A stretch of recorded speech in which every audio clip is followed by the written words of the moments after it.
한국도 크요. 그 수준으론 핵잠을 다룰 수 없습니다. 아시아의 허브는 일본이죠. 그 비아냥이 회의실을 가르던 날을 기억합니다. 저는 데이비드 톰슨입니다. 미 해군 함정 조선과 획득 분야에서 23해를 보냈습니다. 저는 말보다 수치를 믿고 체면보다 규정을 믿습니다. 처음에는 저 역시 한국을 의심했습니다. 가동률을 정말로 끌어올릴 수 있는지, 납기와 결합률이 종이 위의 숫자에 불과한지 확인해야 했습니다. 그래서 기록을 다시 펼쳤습니다. 하나의 절차를 지나 또 하나의 절차로 검증과 질문을 반복했습니다.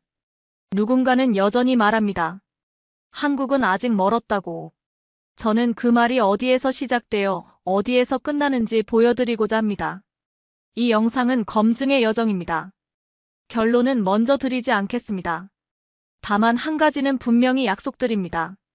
끝까지 보신다면 기준이 어디에 서 있는지 스스로 판단하시게 될 것입니다. 여러분은 어떻게 판단하시나요? 허브는 한국 가능성에 동의, 비동의와 근거를 댓글로 남겨주시면 참고하겠습니다. 영상이 괜찮으셨다면 구독과 알림을 눌러주세요. 안녕하세요. 저는 데이비드 톰슨이라고 합니다. 미국 텍사스에서 태어나 지금은 싱가포르에서 일하고 있죠.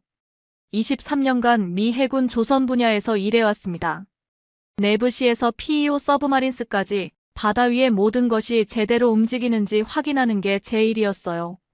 그런데 올해 3월 괌에서 일어난 일은 정말 충격적이었습니다. 괌의 도크는 붉은 경고등으로 가득했어요. 긴급 정비를 위해 들어온 버지니아급 잠수함이 예정보다 3주나 지연되고 있었거든요. 저는 모니터 앞에 앉아 실시간으로 올라오는 보고서를 들여다보고 있었습니다. 가동률 65%, 목표치인 80%와는 한참 거리가 있는 숫자였어요. 우린 바다를 지키고 싶은데 배가 누워 있었다. 그때 제가 혼잣말로 중얼거린 말입니다. 태평양에서 23년을 보내면서 이런 상황을 수없이 봤어요. 예산은 쓰이는데 정작 바다에 나가야 할 함정들은 육지에 묶여있는 모습을요. 그런데 이번엔 정도가 심했습니다.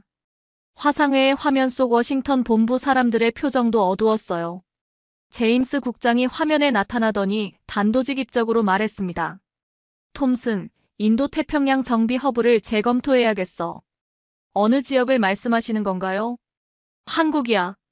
그 순간 저는 잠깐 말이 막혔습니다. 한국이라니요. 핵 추진 플랫폼을 한국에서 정비한다고요? 물론 한국이 조선 강국이라는 건 알고 있었어요. 하지만 우리 해군의 핵심 자산을 맡길 수 있을까 하는 의문이 들었거든요. 기준을 맞출 수 있을까요? 제가 조심스럽게 물어봤습니다. 제임스 국장은 파일 몇 개를 화면에 공유했어요. 한국 조선소들의 정비 실적 데이터였습니다. 결합률 0.12%, 납기 준수율 98.7%. 솔직히 처음엔 믿기지 않았어요. 표본이 적어서 그런 거 아닐까요? 3년간 127건의 데이터야, 톰슨. 숫자는 거짓말을 안 하잖아. 그날 밤 싱가포르 아파트로 돌아와서도 계속 그 숫자들이 머릿속을 맴돌았습니다. 아내 사라가 저녁을 차려주면서 물어봤어요. 오늘 표정이 좀 이상한데 무슨 일 있어? 한국 출장을 가게 될 것 같아. 한국? 좋잖아. 김치도 먹어보고. 사라는 단순했지만 저는 복잡했어요. 이건 단순한 출장이 아니었거든요.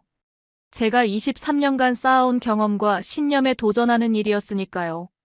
다음 날 아침 커피를 마시며 내부시 표를 다시 펼쳐봤습니다. 한 나라 이름이 자꾸 눈에 들어왔어요. 한국, 대한민국, ROK. 어떻게 표기하든 그 이름은 계속 제 시야에 나타났습니다. 동료 마이클이 지나가다 물어봤어요. 한국 프로젝트 검토한다며? 어떻게 생각해? 글쎄, 직접 봐야 알겠지. 실은 제 자존심이 좀 상했어요. 미국이 세계 최강의 해군력을 자랑하는데 정작 정비는 다른 나라에 의존해야 한다니요. 하지만 숫자 앞에서는 감정을 접어둬야 했습니다. 가동률이 생명이거든요. 출국 3일 전 한국에 관한 브리핑 자료를 받았습니다. 현대중공업, 대우조선해양, 삼성중공업. 이름만 들어도 거대한 규모가 느껴졌어요. 그리고 그들의 실적 데이터를 보니 정말 놀라웠습니다. 이건 내 자존심과 맞서는 출장이 될지 모른다. 인천행 항공편을 예약하면서 혼잣말을 했어요. 23년간의 경험이 말하기로는 이런 수치는 불가능했거든요. 하지만 현실은 다르게 말하고 있었습니다. 비행기에 오르는 순간까지도 의문이 들었어요. 한국, 그곳에 정말 답이 있을까요? 아니면 그저 포장된 숫자일 뿐일까요? 태평양 상공을 날아가는 동안 창밖을 내다보며 생각했습니다. 저 바다 어딘가에서 우리 함정들이 임무를 기다리고 있을 거예요. 그리고 한국이라는 나라가 그들을 다시 바다로 보낼 수 있을지 이제 제가 직접 확인해 볼 시간이었습니다. 인천공항에서 울산까지 가는 길, 저는 계속 체크리스트를 들여다봤습니다. 74개 항목. 23년간 제가 직접 만든 검증 기준이었어요. 용접 품질부터 보안 절차까지 하나라도 놓치면 안 되는 것들이죠. 현대중공업 정문 앞에서 차에서 내리는 순간 규모에 압도됐습니다. 저 멀리 크레인들이 하늘을 찌를 듯 서 있었어요. 하지만 규모만으론 신뢰할 수 없죠. 디테일이 중요합니다. 톰슨 컨설턴트님, 안녕하세요. 김 부장이라는 분이 나와서 인사했어요. 통역 없이 영어로 말하더군요. 발음도 꽤 정확했습니다. 도크부터 보여드릴게요. 첫 번째 체크포인트는 용접 품질이었습니다. 저는 도크 안으로 들어가면서 마음을 단단히 먹었어요. 용접선은 거짓말을 안 하거든요. 숨기려 해도 비드 하나하나가 다 드러나죠. 그런데 놀라웠습니다. 용접 비드가 마치 기계로 뽑아낸 것처럼 균일했어요. 23년간 봐온 미군 기준과 비교해도 손색 없었습니다. 아니, 오히려 더 깔끔했죠. 비파괴 검사 결과를 보여드릴까요? 김 부장이 태블릿을 꺼내더니 엑스레이 사진들을 보여줬어요. 방사선 촬영 결과가 실시간으로 업데이트되고 있었습니다. 보통은 이런 자료를 보안상 쉽게 공개하지 않는데요. 여긴 숨길 게 없습니다. 다 보여드려요. 그 말에 저는 잠깐 당황했어요. 미국에서도 이런 투명성은 보기 드물었거든요. 엑스레이 사진 속 용접 부위는 완벽했습니다. 기포나 크랙이 전혀 보이지 않았어요. 다음은 공정관리 시스템이었습니다. 거대한 모니터가 벽면을 가득 채우고 있었어요. 실시간 대시보드였죠. 각 작업 단계별 진행률이 %로 표시되고 품질 검사 결과가 초록불과 빨간불로 나타나고 있었습니다. 이게 실시간인가요? 네, 30초마다 업데이트됩니다.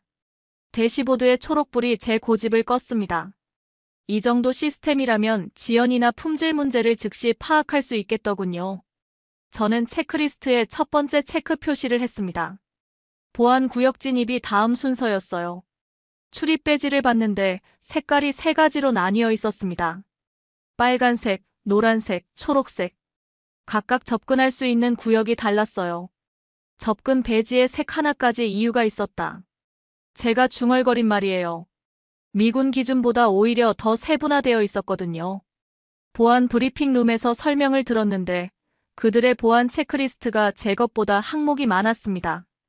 컨설턴트님 기준에 맞지 않는 부분이 있나요? 젊은 기술자가 물어봤어요. 박대리라고 자기소개를 하더군요. 영어가 유창했습니다. 저는 체크리스트를 다시 들여다봤어요. 용접 품질 적합, 비파괴 검사 절차 적합, 보안 시스템 적합. 하나씩 확인할 때마다 제 편견이 무너져갔습니다. 오후 2시쯤 저는 체크리스트의 70번째 항목까지 확인했습니다. 71개가 적합 판정이었어요. 74개 중 71개. 이런 비율은 처음 봤습니다. 내가 틀렸나? 내가 늦었나? 혼자서 중얼거렸는데 박대리가 들었나 봅니다. 뭔가 부족한 부분이 있으신가요? 아니요, 오히려 예상보다 훨씬. 말을 잇지 못했어요. 제가 23년간 믿어온 기준들이 흔들리고 있었거든요. 한국의 조선소가 이 정도 수준일 줄은 몰랐습니다. 그때 김 부장이 다가와서 말했어요. 컨설턴트님, 혹시 더 높은 기준이 있다면 맞추겠습니다. 더 높은 기준을요? 네, 저희는 항상 배우고 있어서요. 기준을 더 올려달라니. 처음 듣는 말이었습니다. 보통은 기준을 낮춰달라고 하거나 예외를 인정해달라고 하는 게 일반적이거든요. 하지만 여기서는 반대였어요. 저는 마지막 3개 항목을 확인하러 갔습니다. 품질관리 문서와 시스템, 납기 관리 프로세스, 그리고 사후 서비스 체계. 모두 적합했어요. 나는 체크리스트에 줄을 그으며 다른 줄을 그었다. 편견이라는 줄을. 74개 중 74개. 완벽한 점수였습니다. 23년 경력에 이런 경우는 처음이었어요. 항상 몇 개는 부족하거나 개선이 필요했는데 말이죠. 저녁 무렵 호텔로 돌아가는 차 안에서 아내에게 전화했습니다. 사라, 나야. 어때? 김치는 먹어봤어? 그런 게 중요한 게 아니야. 내가 틀렸나 봐. 무슨 소리야? 23년간 내가 알던 게 전부가 아니었어. 창밖으로 울산의 야경이 지나갔어요. 저 멀리 조선소의 불빛들이 반짝이고 있었습니다. 내일은 삼성중공업을 가봐야겠더군요. 혹시 오늘이 우연이었을까 싶어서요. 하지만 마음 한구석에서는 이미 알고 있었습니다. 이건 우연이 아니라는 걸요. 한국의 조선업이 제가 생각했던 것보다 훨씬 앞서 있다는 걸요. 그날 밤 호텔 침대에 누워서 천장을 바라봤습니다. 체크리스트의 완벽한 점수가 자꾸 머릿속에 맴돌았어요. 그리고 박 대리의 마지막 말이 계속 귓가에 울렸습니다. 더 높은 기준이 있다면 맞추겠습니다. 미국에서 23년을 일하면서 한 번도 들어보지 못한 말이었어요. 보통은 기준에 맞추는 것만으로도 버거워하는데 여기서는 더 높은 기준을 요구하고 있었습니다. 잠들기 전 저는 내일의 일정을 다시 확인했습니다. 삼성중공업, 대우조선해양. 과연 오늘과 같은 결과가 나올까요? 아니면 오늘이 특별한 경우였을까요? 하지만 직감적으로 알 수 있었어요. 한국의 조선업은 제가 상상했던 것보다 훨씬 체계적이고 전문적이라는 걸요. 그리고 이건 시작에 불과하다는 것도요. 삼성중공업에서의 둘째 날, 저는 정말 중요한 걸 확인하게 됐습니다. 바로 정비 소요 시간이었어요. TAT라고 부르는 턴어라운드 타임 말입니다. 최근 3년 데이터를 정리해봤습니다. 이 차장이라는 분이 프레젠테이션을 시작했어요. 화면에 막대 그래프가 나타났습니다. 한국 조선소들과 다른 지역 정비 허브들의 비교 자료였죠. 싱가포르 평균 45일, 일본 평균 52일, 호주 평균 38일, 그리고 한국 평균 29일. 제 눈이 그 숫자에 고정됐습니다. 29일이요? 네, 평균입니다. 수치가 말하고 있었어요. 한국이 가장 빨랐습니다. 거의 10일에서 20일씩 앞서는 수준이었죠. 23년간 가동률 때문에 고민해온 저에게는 놀라운 숫자였어요. 어떻게 이런 속도가 가능한가요? 예비 부품 관리 때문입니다. 이 차장이 다음 화면으로 넘어갔어요. 예측 알고리즘 프로그램이었습니다. 과거 정비 데이터를 분석해서 앞으로 필요할 부품들을 미리 예측하는 시스템이었죠. 부품은 이미 내일을 알고 있었다. 저절로 나온 감탄이었어요. 보통은 정비 중에 부품이 필요하다는 걸 알고 주문하게 되거든요. 그럼 몇 주씩 기다려야 하죠. 하지만 여기서는 달랐습니다. 화면을 보니 각 부품마다 담당자 이름이 적혀 있었어요. 김 기사, 박 반장, 최주임. 부품 하나하나에 사람의 이름과 책임이 붙어 있었습니다. 부품 상자엔 사람 이름이 적혀 있었다. 책임의 이름. 그 순간 제가 중얼거린 말이에요. 이런 시스템이라면 지연될 이유가 없겠더군요. 오후에는 야간 교대팀을 만나봤습니다. 보통 밤 작업은 효율이 떨어지는 게 일반적이거든요. 그런데 여기는 달랐어요. 무사고 1234일. 작업장 입구에 걸린 대형 보드였습니다. 1000일이 넘는 무사고 기록이었어요. 야간 교대 반장인 정 반장님이 자랑스럽게 말씀하셨습니다. 저희는 가족을 생각하며 일합니다. 가족을요? 네, 집에 돌아갈 가족이 있으니까 안전하게 일해야죠. 1000개의 날이 가족을 지켜냈다는 의미였습니다. 단순한 안전 기록이 아니라 가족에 대한 책임감이었어요. 이런 마음가짐으로 일하는 사람들이라면 품질도 믿을만 했습니다. 사흘째 되는 날 시운전에 함께 탑승할 기회가 있었어요. 실제로 수리한 함정이 바다에서 어떻게 작동하는지 확인하는 과정이었죠. 바다로 나가자마자 각종 시스템 점검이 시작됐습니다. 엔진, 레이더, 통신, 항법. 모든 게 정상이었어요. 그런데 갑자기 작은 결함이 하나 발견됐습니다. 유압 시스템에 미세한 압력 저하가 있습니다. 젊은 기술자가 보고했어요. 심각한 문제는 아니었지만 정상 범위를 약간 벗어난 수치였죠. 미국에서라면 나중에 육지에서 확인하자고 했을 겁니다. 그런데 여기서는 달랐어요. 바로 조치하겠습니다.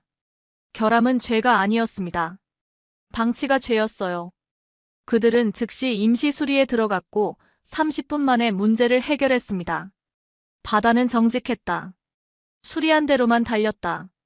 시운전이 끝나고 육지로 돌아오는 길에 저는 확신했어요. 이들의 정비 철학은 미국과 달랐습니다. 더 철저하고 더 책임감 있었어요. 그날 밤 호텔에서 워싱턴에 보낼 보고서를 작성했습니다. 23년간 써온 보고서 중에 가장 어려운 글이었어요. 제 기존 생각을 완전히 뒤집는 내용이었거든요. 우린 허브가 필요했고 한국은 준비되어 있었다. 보고서의 결론 부분에 쓴 문장입니다. 더 이상 의심할 여지가 없었어요. 한국의 조선소들은 미군 정비 허브 역할을 충분히 해낼 수 있었습니다. 시계의 초침이 아니라 공정표가 이곳의 시간이었어요. 모든 게 계획대로 약속된 시간에 이루어지고 있었습니다. 이런 정확성이라면 태평양의 가동률 문제를 해결할 수 있겠더군요. 다음 날 아침 대우조선해양으로 향하면서 생각해봤습니다. 세 번째 조선소에서도 같은 결과가 나올까요? 이미 제 마음속에는 답이 있었어요. 대우조선해양의 정비 책임자인 최 이사를 만났을 때 그분이 첫마디로 이렇게 말했습니다. 컨설턴트님, 저희 기준이 부족하다면 언제든 올려주세요. 또 그 말이었어요. 기준을 올려달라는 말. 미국에서는 상상할 수 없는 자세였습니다. 보통은 기준을 맞추는 것만으로도 힘들어하는데 여기서는 더 높은 기준을 요구하고 있었어요. 왜 그렇게 생각하시나요? 저희가 놓친 부분이 있을 수 있으니까요. 배움에는 끝이 없죠. 배움에는 끝이 없다. 23년 경력의 저에게 한국의 조선소 직원이 해준 말이었습니다. 그 순간 제가 얼마나 오만했는지 깨달았어요. 그날 오후 저는 최종 보고서를 마무리했습니다. 나는 내 서명을 준비했습니다. 한국을 태평양 정비 허브로 추천한다는 서명을요. 23년간의 경험과 편견을 모두 내려놓고 쓴 보고서였어요. 숫자가 증명했고 현실이 말하고 있었습니다. 한국은 준비되어 있었어요. 보고서를 바꾸겠다고 마음먹었습니다. 내 생각부터 바꾸고요. 한국의 조선업은 제가 상상했던 것보다 훨씬 앞서 있었습니다. 이제 미국이 배워야 할 시간이었어요. 마지막 날 저녁, 새 조선소 관계자들과 함께 저녁 식사를 했습니다. 그들은 여전히 겸손했어요. 부족한 점을 지적해달라고, 더 나은 방법이 있다면 가르쳐달라고 했습니다. 그때 저는 깨달았어요. 진정한 강함은 겸손에서 나온다는 걸요. 한국의 조선업이 강한 이유를 알 것 같았습니다. 워싱턴으로 돌아온 저는 곧바로 화상회의에 참석해야 했습니다. 태평양 사령부 국방부 조달청, 그리고 주요 조선 관련 업계 인사들이 모두 참석했어요. 제 보고서를 검토한 후에 첫 번째 반응을 듣는 자리였습니다. 화면 속 표정들은 단단했습니다. 특히 노퍽 조선소의 스미스 디렉터 얼굴이 그랬어요. 톰슨, 정말로 한국을 추천하는 건가? 네, 그렇습니다. 미국 내 일자리 문제는 어떻게 생각하나? 첫 번째 벽이었습니다. 미국 내 조선소들의 기득권이었죠. 노퍽, 뉴포트 뉴스, 메어 아일랜드. 수십 년간 해군 정비를 독점해온 곳들이었어요. 스미스 디렉터님, 가동률 수치를 보셨나요? 우리는 현재 65%에서 벗어나지 못하고 있습니다. 하지만 보안상 문제가. 한국의 보안 체크리스트는 우리보다 엄격했습니다. 지도엔 선이 많고 바다엔 길이 많다고 생각했어요. 우리가 고집하는 선 하나가 전체 바다를 막을 수는 없었습니다. 두 번째 벽은 일본이었어요. 도쿄의 사토 제독이 화면에 나타나더니 우려를 표했습니다. 한국 조선소 활용이 일미 동맹에 미칠 영향을 고려했나? 어떤 영향을 우려하시는 건가요? 정보 공유, 역할 분담, 그리고 체면의 문제. 일본은 오랫동안 태평양에서 미군 정비를 지원해왔어요. 갑자기 한국이 주역으로 떠오르는 걸 달가워하지 않았죠. 동맹은 누가 더 오래 기다렸는지가 아니라 누가 더 잘 해내는가였습니다. 제가 단호하게 답했어요. 동맹은 배려와 실력의 합이어야 했습니다. 감정적 배려만으로는 태평양을 지킬 수 없었어요. 세 번째 벽이 가장 까다로웠습니다. 핵 확산 금지 담당 윌슨 국장이 날카로운 질문을 던졌어요. 핵 추진 플랫폼 주변 지원 시설을 한국에 두는 게 안전한가? 어떤 우려사항이 있으신지요? 기술 유출, 핵물질 접근, 민감한 설계 정보 노출. 질문은 날카로웠고 답은 길어야 했습니다. 저는 준비해온 자료를 화면에 띄웠어요. 한국은 이미 원자력 발전소 20기를 안전하게 운영하고 있습니다. 국제원자력기구 IAEA의 감시하에 30년간 무사고 기록을 유지했죠. 하지만 핵 추진은 다르지 않나? 맞습니다. 하지만 우리가 제안하는 건 핵 추진부 정비가 아닙니다. 재래식 시스템 정비예요. 추진부는 여전히 미국에서 담당합니다. 윌슨 국장의 표정이 조금 누그러졌어요. 제가 계속 설명했습니다. 비확산은 원칙이고 우리는 그 원칙을 존중했습니다. 한국 제안은 그 원칙 안에서 가동률을 높이는 방안이에요. 정책은 감정이 아니라 근거 위에 서야 했습니다. 저는 3일간 한국에서 수집한 모든 데이터를 제시했어요. 품질 지표, 보안 체계, 납기 준수율, 가격 경쟁력. 30분간 이어진 질의응답이 끝나갈 무렵 제임스 국장이 입을 열었습니다. 톰슨, 리스크는 없나? 없다고 할 수는 없습니다. 하지만 관리 가능한 수준입니다. 근거는? 저는 마지막 카드를 꺼냈어요. 한국 조선소들의 글로벌 프로젝트 실적이었습니다. 한국은 이미 영국 해군의 차세대 구축함 정비를 담당하고 있습니다. 호주 해군의 잠수함 부품 공급도 하고 있고요. 우리만 고민하는 게 아니에요. 회의실이 조용해졌어요. 모두가 화면 속 데이터를 들여다보고 있었습니다. 스미스 디렉터가 먼저 입을 열었어요. 파일럿 프로그램으로 시작한다면 어떨까? 파일럿요? 소규모로 시작해서 검증해보는 거야. 한 척 정도. 제임스 국장이 고개를 끄덕였어요. 작게 시작하되 크게 보자는 얘기군. 파일럿은 작은 배지만 길을 열었습니다. 모든 변화는 작은 시작에서 비롯되는 법이었어요. 일본의 사토 제독도 조건부로 동의했습니다. 정보 공유 체계만 확실히 한다면. 윌슨 국장은 마지막까지 신중했어요. IAEA와 사전 협의는 필수입니다. 당연히 그렇게 하겠습니다. 회의가 끝나고 저는 혼자 남아서 메모를 정리했어요. 리스크와 대응책들을요. 이제 시작이었습니다.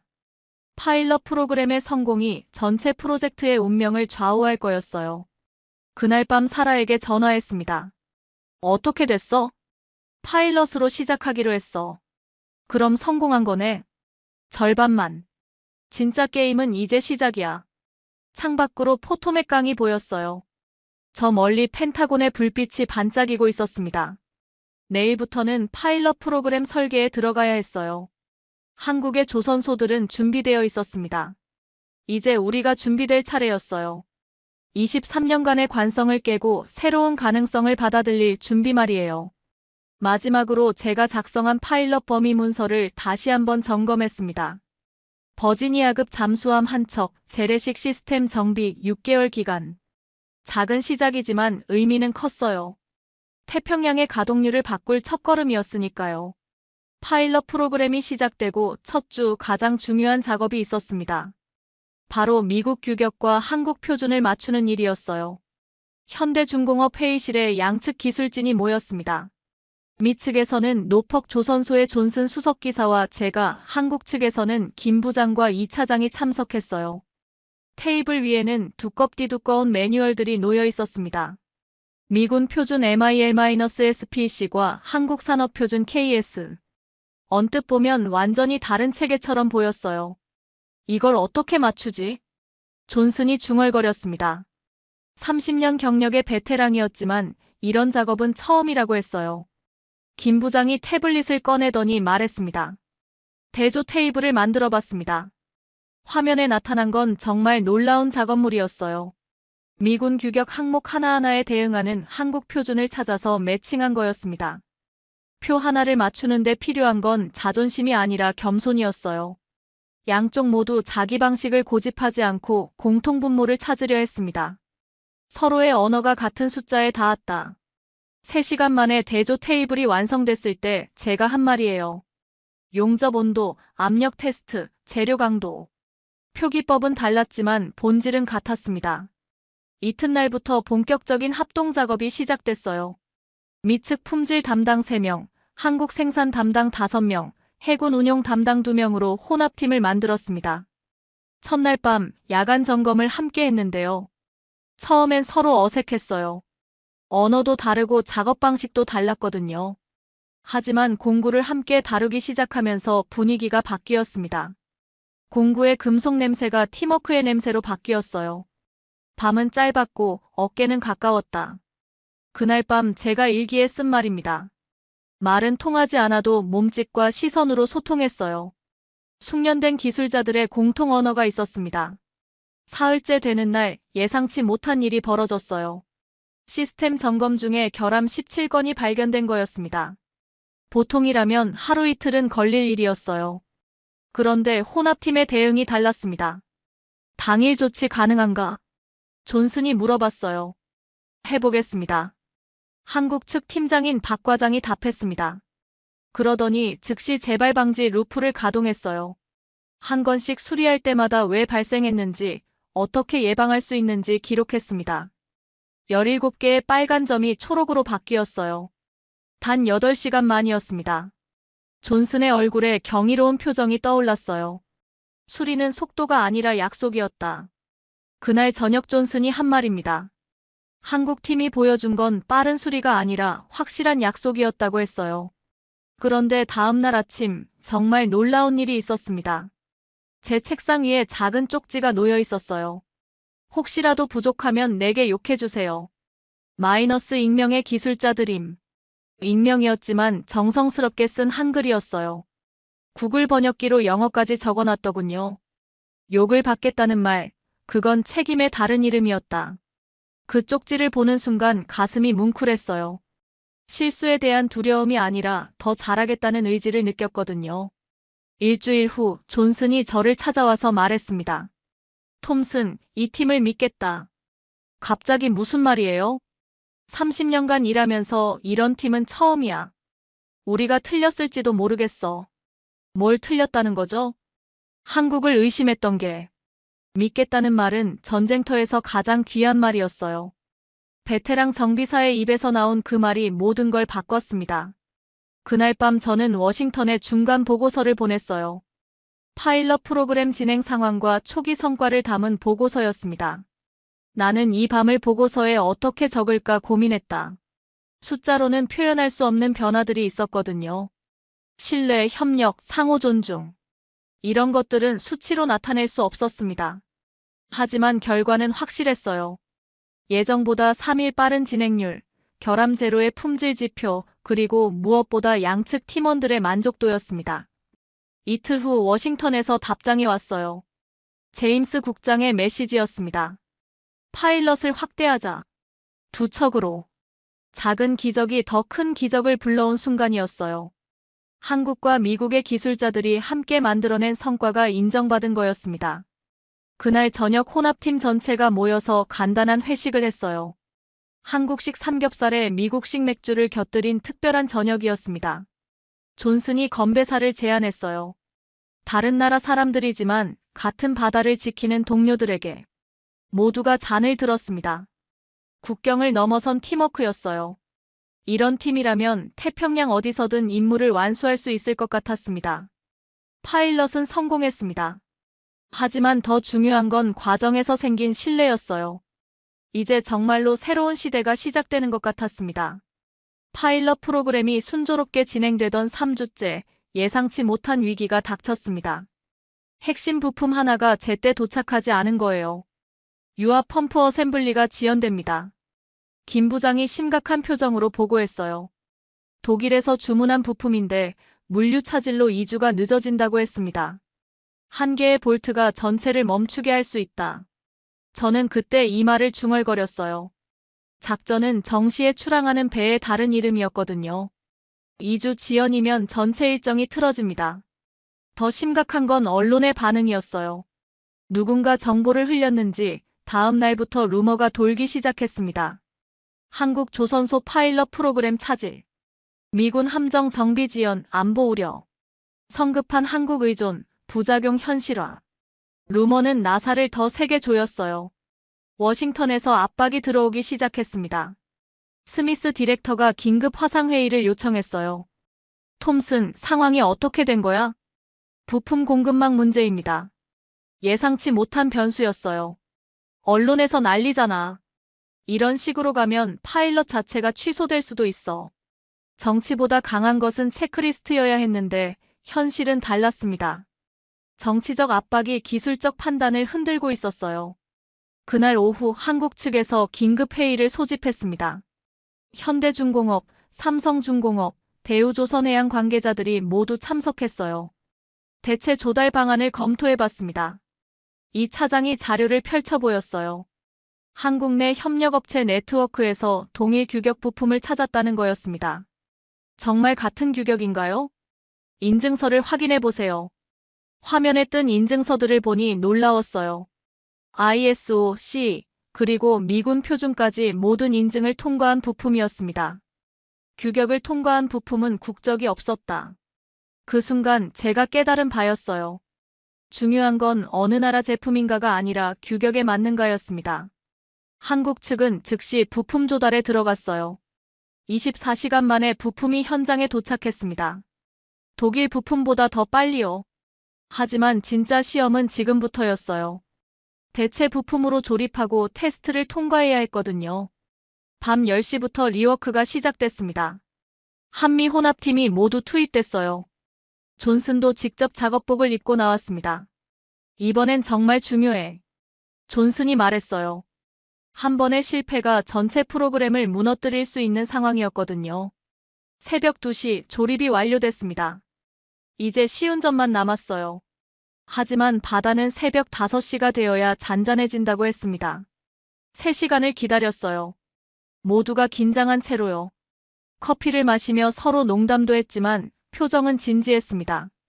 새벽 5시 정각, 시운전이 시작됐어요. 유압 시스템 점검부터 추진력 테스트까지 모든 항목을 확인해야 했습니다. 해가 뜨기도 전에 배가 달렸다. 첫 번째 테스트를 통과했을 때 제가 한 말이에요. 대체 부품이 완벽하게 작동했습니다. 6시 30분 모든 테스트가 완료됐어요. 결과는 완벽했습니다. 기존 부품보다 성능이 더 좋았을 정도였죠. 새벽 바다는 약속을 지켰다. 시운전을 마치고 항구로 돌아오면서 저는 안도의 한숨을 쉬었어요. 위기는 넘겼지만 더 중요한 걸 배웠습니다. 한국의 산업 생태계가 얼마나 유연하고 효율적인지 몸소 체험한 거예요. 24시간 만에 대체 부품을 조달하고 밤새 작업해서 정상 복구시키는 능력. 오전 9시 저는 워싱턴에 보고서를 전송했습니다. 지연 0일로 복귀. 원인 대응 재발 방지 체계 확보. 성공은 기록으로 남겨져야 했어요. 이번 위기 대응이 앞으로 벤치마크가 될 거였습니다. 제임스 국장에게서 답장이 왔어요. 훌륭한 대응이었다. 파일럿을 정식 프로그램으로 확대하자. 그날 오후 팀 전체가 모여서 사후 분석을 했습니다. 무엇이 잘 됐고 무엇을 개선해야 하는지 꼼꼼히 짚어봤어요. 존슨이 마지막에 말했습니다. 이제 확신한다. 이 팀이라면 어떤 위기든 극복할 수 있어. 위기는 팀을 더 단단하게 만들었어요. 이론이 아니라 실전에서 검증된 신뢰였습니다. 그날 밤 호텔에서 사라에게 전화했어요. 위기가 있었지만 잘 넘겼어. 어떻게? 한국팀이 놀라운 대응력을 보여줬어. 24시간 만에 불가능을 가능하게 만들더라고. 그럼 이제 안심이네. 응. 이제 정말 새로운 시대가 시작되는 것 같아. 창밖으로 울산 앞바다가 보였어요. 몇 시간 전까지 위기의 현장이었던 그 바다가 이제는 희망의 바다로 보였습니다. 내일부터는 정식 프로그램 준비에 들어갈 예정이었어요. 파일럿의 성공이 더 큰 변화의 시작이 될 거였습니다. 한국의 조선업은 위기 앞에서 진짜 실력을 보여줬어요. 이제 의심할 여지가 없었습니다. 태평양의 가동률 혁신은 현실이 될 거였어요. 그리고 저는 그 변화의 목격자이자 증인이 되었습니다. 23년 경력 중 가장 의미 있는 순간들이었어요. 파일럿 프로그램 종료 2주 후 워싱턴 네이비야드에서 최종 성과 발표회가 열렸습니다. 태평양 사령부, 국방부, 주요 동맹국 관계자들이 모두 참석했어요. 발표자는 저였습니다. 3개월간의 여정을 숫자로 정리해야 했죠. TAT 29일에서 21일로 단축. 결함 재발률 기존 대비 67% 감소. 비용은 15% 절감. 숫자는 박수 대신 침묵을 불렀습니다. 모두가 그 의미를 이해하고 있었거든요. 이건 단순한 성공이 아니라 패러다임의 변화였어요. 제임스 국장이 다음 슬라이드를 요청했습니다. 미 해군 정비 허브 재편안이었어요. 기존의 노퍽, 진주만, 요코스카의 새로운 이름이 추가되어 있었습니다. 부산 울산 통합 정비 허브. 지도에 새로운 점이 찍혔습니다. 한국이 공식적으로 미 해군 태평양 함대의 정비 허브로 인정받은 순간이었어요. 회의실 뒤쪽에 앉아있던 일본 해상자위대의 사토 제독이 손을 들었습니다. 역할 분담은 어떻게 되는 건가? 예상했던 질문이었어요. 일본으로서는 기존 역할이 축소될까 우려했을 거예요. 상호 보완 체계로 가겠습니다. 제가 다음 차트를 보여줬어요. 한국은 대형 정비와 신규 기술 적용, 일본은 긴급 수리와 로지스틱 지원. 각자의 강점을 살리는 분담이었습니다. 동맹은 경쟁이 아니라 설계였다. 사토 제독의 표정이 누그러졌어요. 제로섬 게임이 아니라 위닝 구조라는 걸 이해한 거죠. 발표가 끝나고 질의응답 시간이 있었습니다. 노퍽 조선소의 스미스 디렉터가 마지막 질문을 했어요. 톰슨, 정말로 확신하는가? 한국 중심의 재편을? 모든 시선이 저에게 집중됐습니다. 23년 경력을 건 답변이었어요. 가동률을 위해 최선의 선택을 하자는 게 제 생각입니다. 나는 내 이름을 걸었습니다. 개인적 확신이 아니라 전문가적 판단이라는 뜻이었어요. 회의가 끝나고 로비에서 여러 사람들이 다가와 악수를 청했습니다. 호주 해군의 윌슨 제독, 영국 해군의 테일러 대령. 모두가 한국과의 협력에 관심을 보였어요. 허브는 건물이 아니라 신뢰였다. 그날 밤 호텔에서 일기에 쓴 말입니다. 한국이 얻은 건 단순한 계약이 아니라 동맹국들의 신뢰였어요. 다음 날 한국으로 돌아와서 마지막 정리 작업을 했습니다. 현대중공업 회의실에서 3개월을 함께한 팀들이 모였어요.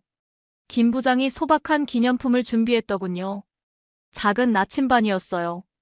바다에서 길을 잃지 않으시길. 그 말이 가슴에 와닿았습니다. 한국 팀이 보여준 건 기술이나 효율성만이 아니었어요. 진정성이었습니다. 존슨도 소감을 말했어요. 30년 일하면서 이런 팀은 처음이었어. 고마워. 한 점이 바다를 바꾸었습니다.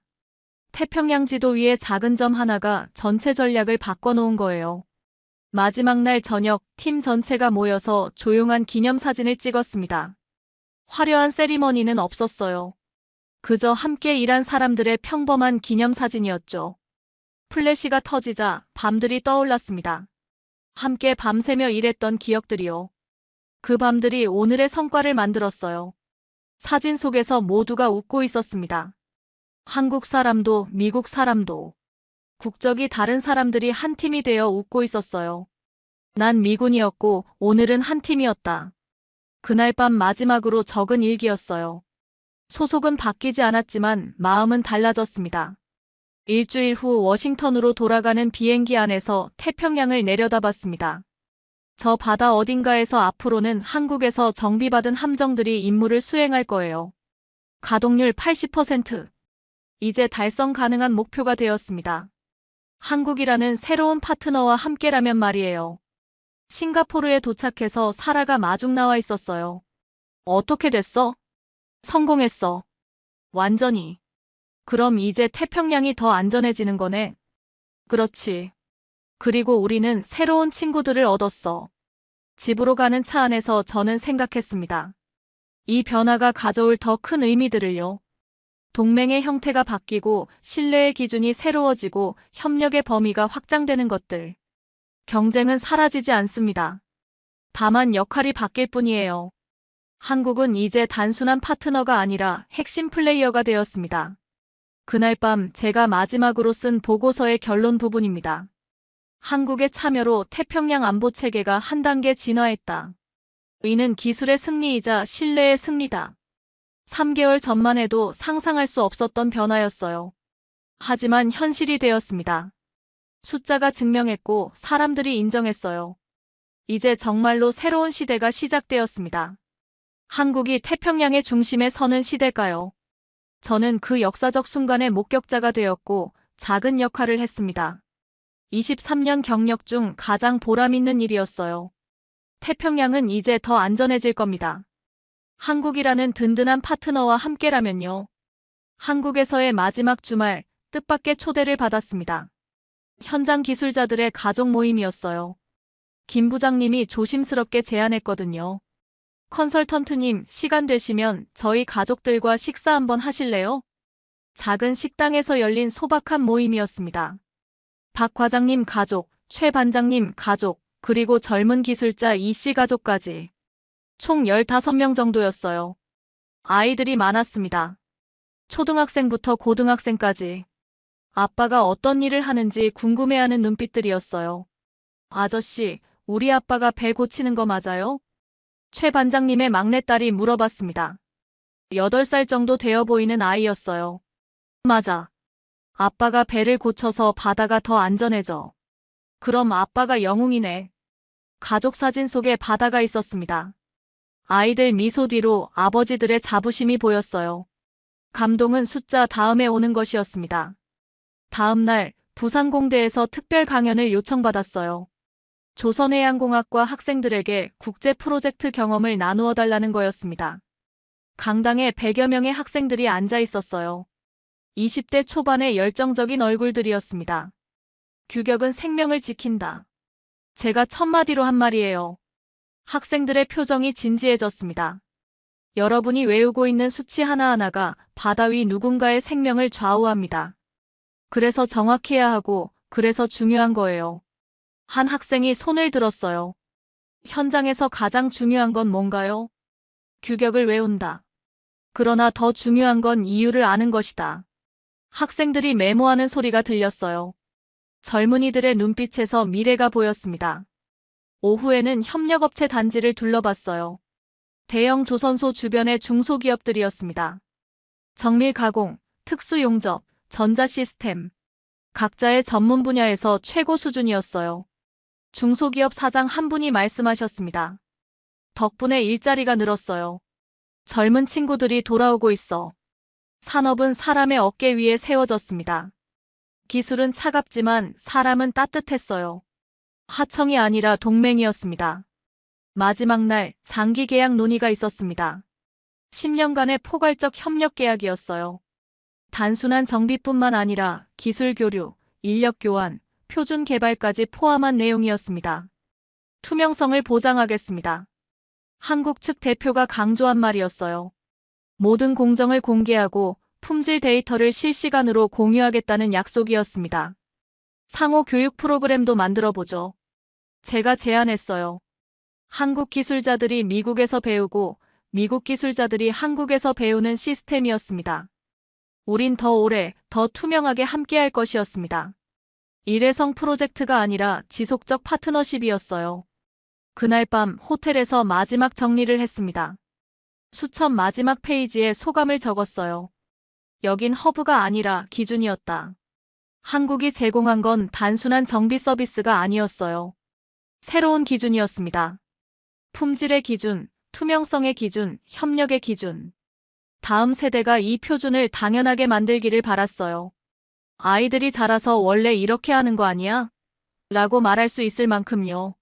공항으로 가는 길에 김 부장님이 작별 인사를 했습니다. 언제든 돌아오세요. 여기는 컨설턴트님 집이기도 하니까. 집이라는 말이 마음에 와닿았어요. 3개월 만에 만든 새로운 가족이었습니다. 비행기에서 내려다본 한반도는 아름다웠어요. 저 땅에서 태평양의 미래가 만들어지고 있었습니다. 싱가포르에 도착해서 사라가 물어봤어요. 이제 정말 끝난 거야? 끝이 아니라 시작이야. 무슨 시작? 새로운 시대의 시작. 기준이 있는 곳엔 미래가 있었습니다. 한국은 그 기준을 제시했고 세계는 그것을 인정했어요. 몇 달 후 첫 번째 정식 정비 프로젝트가 시작됐다는 소식을 들었습니다. 한국에서 정비받은 함정이 임무를 완수하고 돌아왔다는 보고도 받았어요. 가동률은 85%까지 올랐습니다. 목표를 넘어선 수치였어요. 그리고 이제는 당연한 일상이 되었습니다. 때로는 한국팀에서 안부 메시지가 왔어요.